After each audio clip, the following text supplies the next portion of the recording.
Football বিশ্বে জিডান নামটা শুনলেই চোখের সামনে ভেসে ওঠে 1998 বিশ্বকাপের সেই জাদুকরী মুহূর্তগুলো। কিন্তু এবার প্রেক্ষাপটটা একটু আলাদা।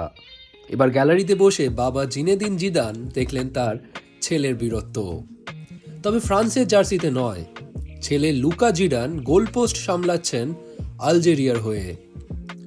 বুধবার আফ্রিকান কাপ অফ নেশনসের অভিযানে দুর্দান্ত জয় দিয়ে শুরু করলো আলজেরিয়া। সুদানকে 3-0 গোলে উড়িয়ে দিয়ে টুর্নামেন্টের অন্যতম দাবিদার হিসেবে নিজেদের প্রমাণ করল তারা। রিয়াদ মাহরেজের জোড়া গোল এবং তরুণ ইব্রাহিম মাজার প্রথম আন্তর্জাতিক গোলে মাঠ মাতালো আলজেরিয়া। কিন্তু মাঠের সব আলো কেড়ে নিলেন একজন, তিনি গোলরক্ষক লুকা জিডান।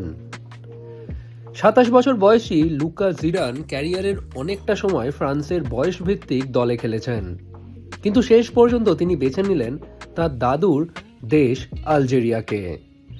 লুকা জানান, এই সিদ্ধান্তের পেছনে সবথেকে বড় অনুপ্রেরণা ছিল তার দাদু। জিডান পরিবারের ছোটবেলা থেকেই আলজেরিয়া সংস্কৃতির প্রভাব ছিল। আলজেরিয়ার জার্সি গায়ে নামার আগে দাদুর আশীর্বাদ নিয়েছিলেন লুকা, আর যা তাকে আবেগপ্রবণ করে তুলেছিল।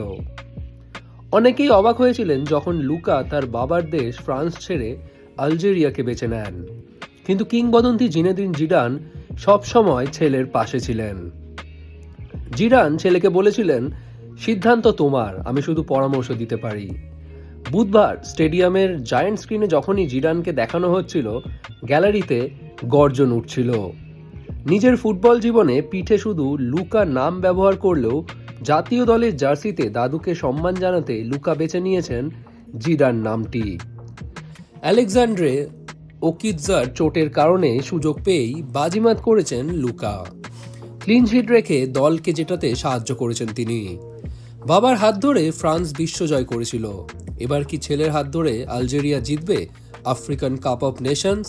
সময় তার উত্তর দেবে।